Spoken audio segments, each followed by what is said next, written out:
Salli wa sallim ya salam ala nabi khairil anam wal ali al-musara'atu ila nawafilil ibadat ma'at takasuri anil wajibat min alamati ittiba'il hawa la libtigha'i mardatillahi ta'ala. Bersegera kepada ibadah-ibadah sunat, rajin gemar melaksanakan ibadah sunat, serta malas berat melaksanakan kewajiban-kewajibannya. Itu tanda mengikuti hawa nafsu, bukan mencari keridhaan Allah Subhanahu wa ta'ala.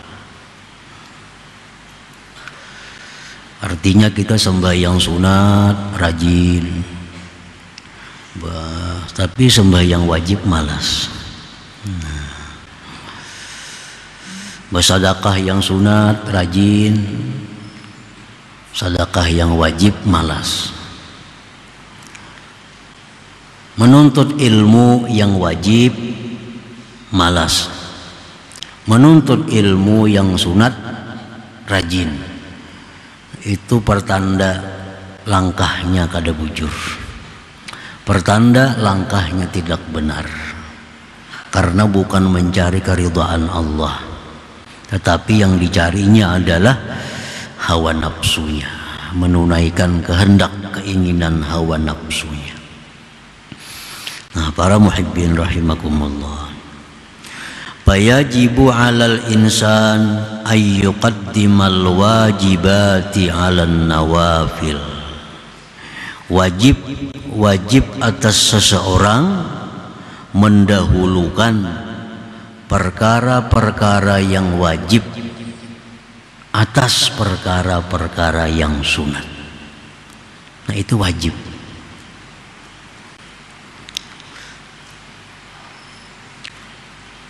Illa antakuna min kamalih, kecuali perkara sunat itu merupakan bagian kesempurnaan perkara yang wajib.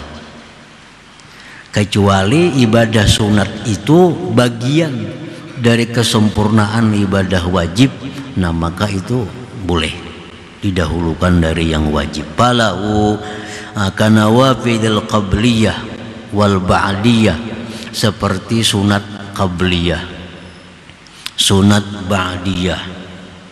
Falahu yuqaddimuha 'alal wajib, boleh dia mendahulukan qabliyah ba'diyah itu atas yang wajib.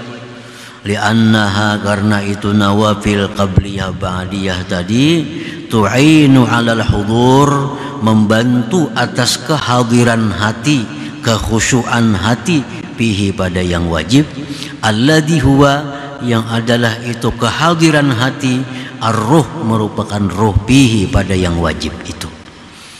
Nah, para muhibbin rahimakumullah, umpamanya kita ada qadaan sembahyang, qadaan sembahyang wajib, sembahyang fardu.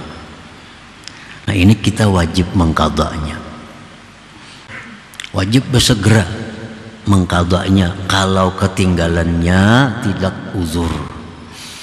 Sunat bersegera kalau ketinggalannya itu karena uzur. Contohnya yang kada uzur, orang sudah azan subuh, bangun dah. Berapa aja orang bang subuh, gulang galip ditilam. Orang sudah azan subuh, taguringan, bangun jam 7. Ini orang kada sembahyang subuh tanpa uzur. Ini wajib bersegera mengqadha subuh. Wajib bersegera mengqadha subuh. Makan pagi berdudi, qadha subuh dulu. Nah, karena meninggalkan subuh tanpa uzur. Ada lagi orang yang meninggalkan itu karena uzur. Contohnya, inya guring jam 3 subuh. Nah, tidurnya jam 2, jam 3, belum lagi masuk waktu subuh. Begitu bangun jam 7, kadang mendengar orang azan, kadang mendengar orang sembahyang. Begitu bangun pukul 7. Nah ini ketinggalan subuh karena uzur. Nah semacam ini sunat menyegerakan mengqadha, sunat.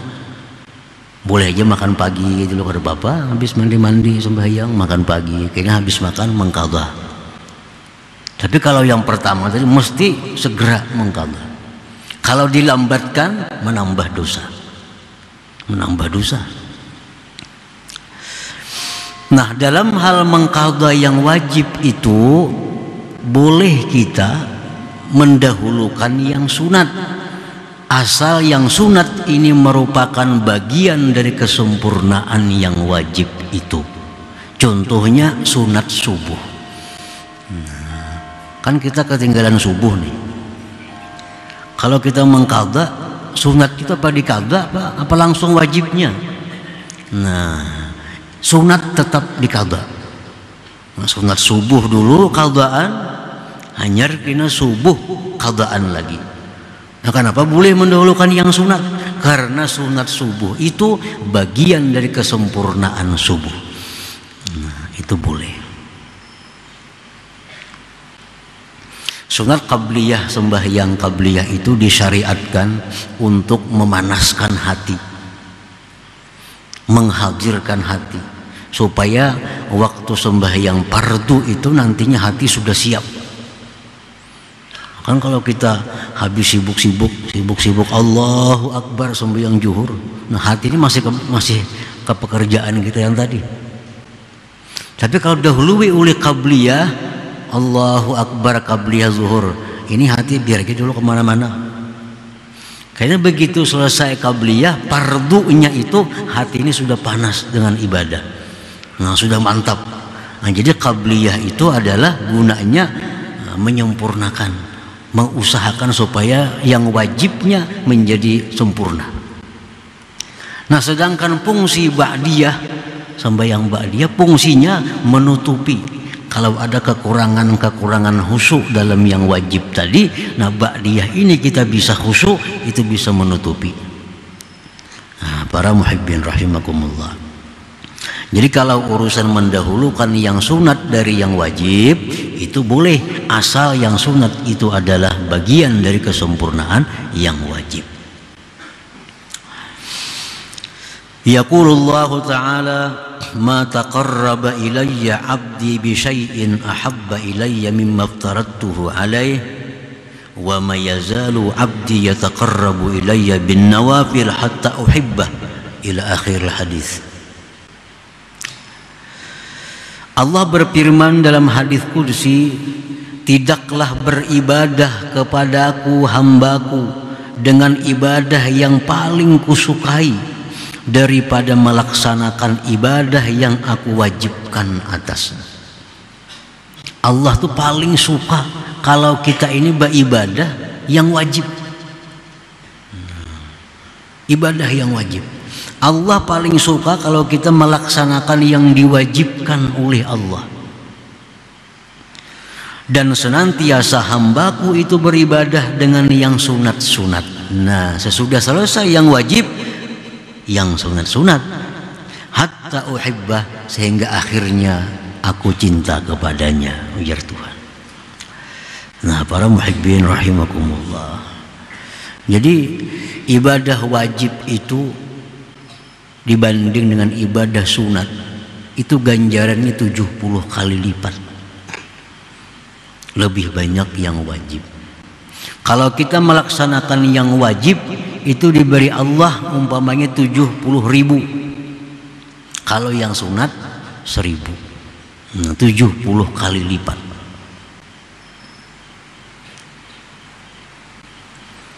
Karena apa? Karena Allah suka.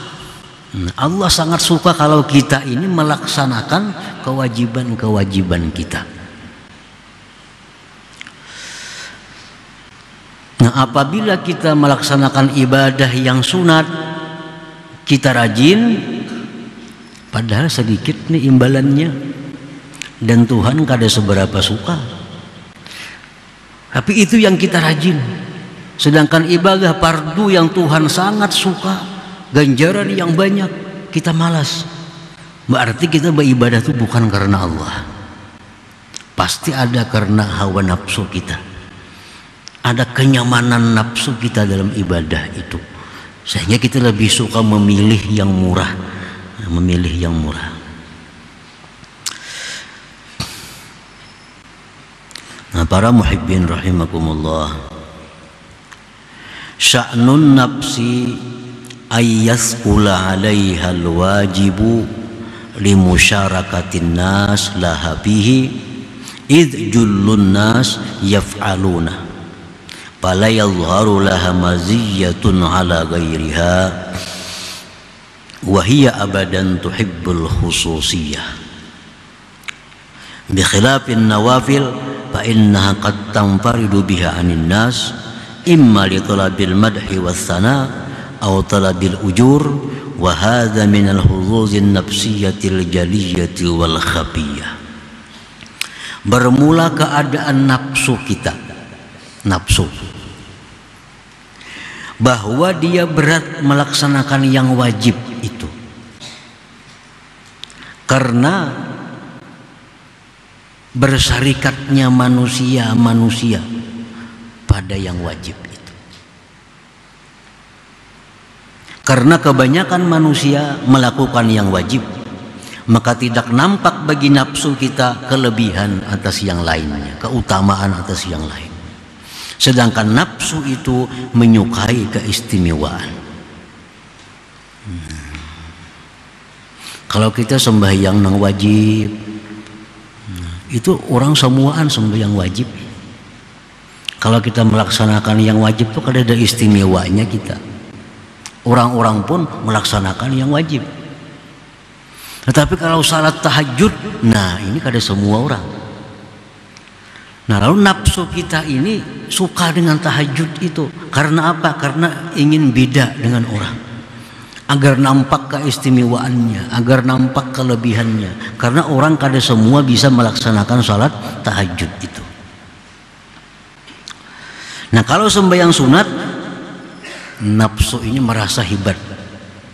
Nah, karena kada semua orang bisa. Jadi tujuannya agar dipuji, disanjung orang, atau mengharapkan pahala di sisi Allah. Kedua-duanya itu adalah merupakan bahagian nafsu, baik yang nampak maupun yang tersembunyi. Orang beribadah ini karena mengharapkan pujian dari makhluk. Ini jelas sudah ibadahnya ini adalah bagian nafsu. Karena nafsu suka dipuji, nafsu suka disanjung. Ini bagian nafsu yang nampak. Kalau kita beribadah kadang mengharapkan pujian manusia, tapi kita mengharapkan surga, mengharapkan bidadari, mengharapkan gedung dan macam-macamnya di surga. Itu pun bagian nafsu, tapi tersembunyi. Nah kedua-duanya itu merusak ibadah kita. Orang beribadah karena dipuji oleh manusia, itu merusak ibadah. Orang yang beribadah mengharapkan bidadari, mengharapkan segala macam kenikmatan akhirat, itu mengurangi nilai ibadah. Karena sudah bukan karena Allah lagi, tapi karena kepentingan nafsu supaya nyaman di akhirat. Nah, para muhibbin rahimakumullah. Qala Ibrahim al-Khawwas, inna Allah la yaqbalu min amilin amala illa bisidqi wa isabatil haqq. Sesungguhnya Allah tidak menerima amalan orang yang beramal kecuali dengan kejujurannya dan mengenai yang benar. Jadi Allah itu menerima ibadah kita yang jujur dan benar. Nah kalau kita suka yang sunat tapi berat yang wajib, ini sudah kada benar. Artinya apa? Allah kada menerima. Orang ini banyak bisa qadaan sembahyang. Udah 30 tahun lah kada bisa sembayangan lagi anum nih. 23 tahun, 20 tahun kan ada bisa sembayangan. Sembahyang jam maghrib paling, orang sembahyang hajat juga. Lainnya perai. Sudah umur 50 tobat. Nah, ini mesti dibayar sembahyang ini, diqadha. Tapi nya malas mengqadha, malas. Tapi kalau tarawih rajin, nah, sembahyang duha rajin. Ini satu alamat itu karena nafsu, bukan karena Allah. Kalau karena Allah, bayar hutang dulu. Bayari qadhaan, hanyar tarawih, hanyar sembahyang duha, hanyar sembahyang witir. Bayari qadhaan. Itu yang Allah suka. Dan lebih besar itu pahalanya ketimbang sembahyang tarawih, witir dan lain-lain tadi. Kalau kita masih ada hutang yang wajib kepada Allah Subhanahu wa ta'ala. Allah tidak menerima ibadah kita kecuali dengan kejujuran dan mengenai yang benar. Kalau kita rajin sunat, malas fardu, tanda kada benar. Artinya apa? Kada diterima oleh Allah Subhanahu wa ta'ala.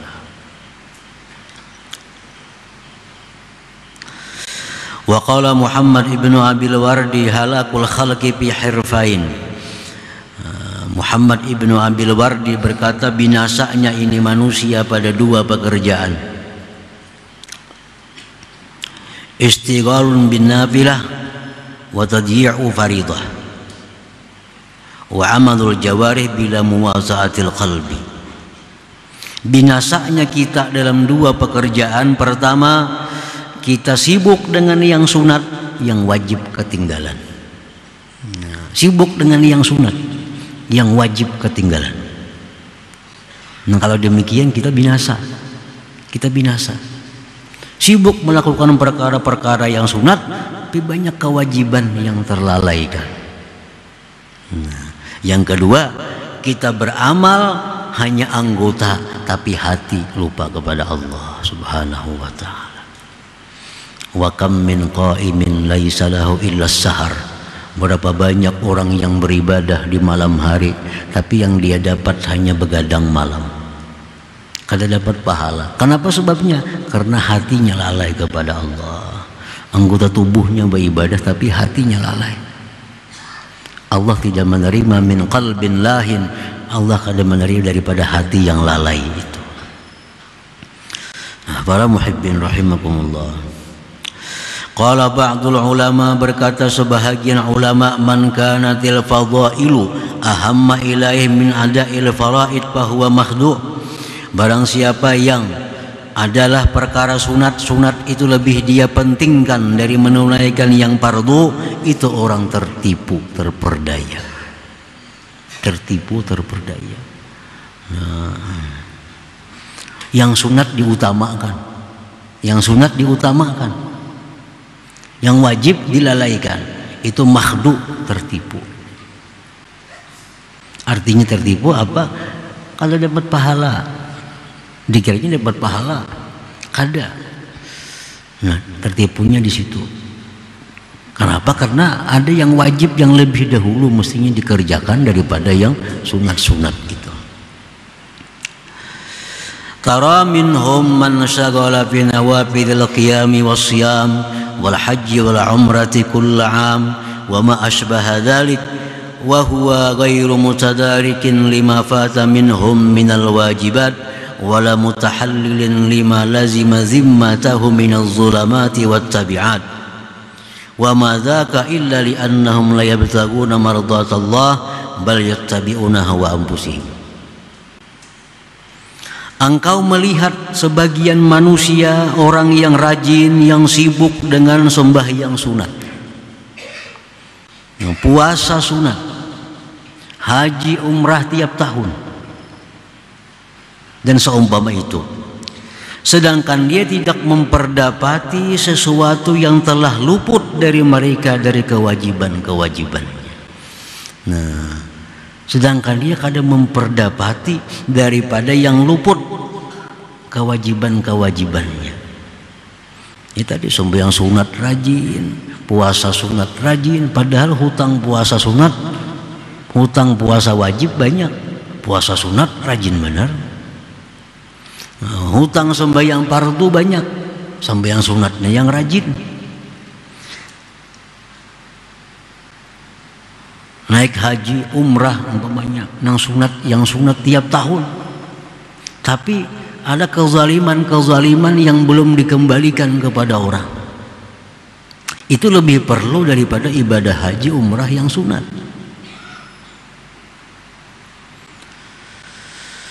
Nah, tidak ada yang demikian melainkan mereka tidak mencari keridhaan Allah, tetapi mereka menuruti hawa nafsu mereka itu. Para muhibbin rahimakumullah. Jadi kita misalnya pernah menipu seseorang, menipu si A, menipu si B, menzalimi si A, menzalimi si B. Itu kewajiban kita yang segera membiriskan itu segera, lebih utama daripada kita umrah sunat, haji sunat.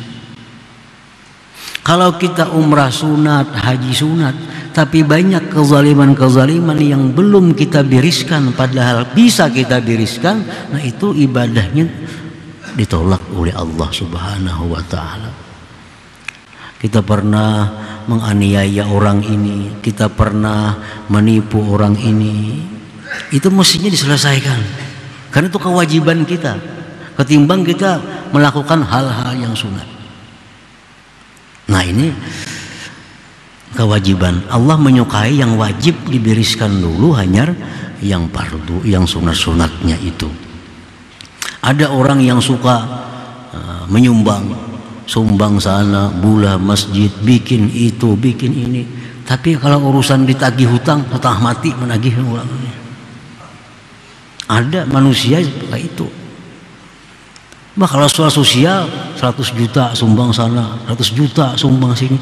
Hutang 10 juta, setengah mati menagih, ada mau bayar. Padahal ini hutang yang sampai tempo ini wajib dibayari. Maulah masjid itu sunat. Nah, mestinya apa? Hutang ini dibirisakan, karena sampai temponya orang sudah menagih. Nah, ini pertanda apa? Sosial itu bukan karena Allah, tapi ada kepentingan duniawi yang dicari. Sudah jelas itu. Makanya mencari keridhaan Allah, hutang dirisakan. Ini sampai waktu, sampai tempo orang sudah mencari, orang sudah menagih, itu segera dibayari. Nah, itu tanda bahwa sosialnya itu bukan mencari keridhaan Allah, bukan karena Allah, tapi mencari sanjungan pujian di sisi manusia. Itu tertipu, sedikit pun kada dapat ganti dari Allah Subhanahu wa ta'ala, apalagi pahala di akhirat. Nah, para muhibbin rahimakumullah, qala Daud alaihi salam, Nabi Daud berkata, Rabbi aina ajiduk. Wajar Nabi Daud, wahai Tuhanku, di manakah aku mendapati Engkau? Di manakah aku mendapati Engkau? Maksudnya, di manakah aku mendapati keridhaan Engkau? Di manakah aku mendapati rahmat Engkau? Di manakah aku mendapati penerimaan Engkau? Faqala lahu, jar Tuhan menjawab, utruk nafsak, tinggalkan nafsu engkau. Tinggalkan nafsu. Begitu kita beribadah kepada Allah karena Allah, bukan karena nafsu, di situ kita akan dapat rahmatnya, akan dapat keridhaannya, akan dapat penerimaannya. Tapi kalau ibadah kita ini bercampur dengan nafsu, bukan karena Allah semata, kita kadang akan mendapati Allah, kadang akan mendapati rahmat Allah, kadang akan mendapati ridhanya Allah, kadang akan mendapati kabulnya, diterima oleh Allah. Nabi Daud bertakun lawan Tuhan, aina ajiduk, di manakah aku dapati engkau? Allah menjawab, utruk nafsak, tinggalkan nafsu engkau. Kalau kita beribadah karena Allah semata, jangan ada nafsu di dalamnya, jangan ada kesenangan nafsu, karena itu akan merusak nilai ibadah kita di sisi Allah Subhanahu wa ta'ala.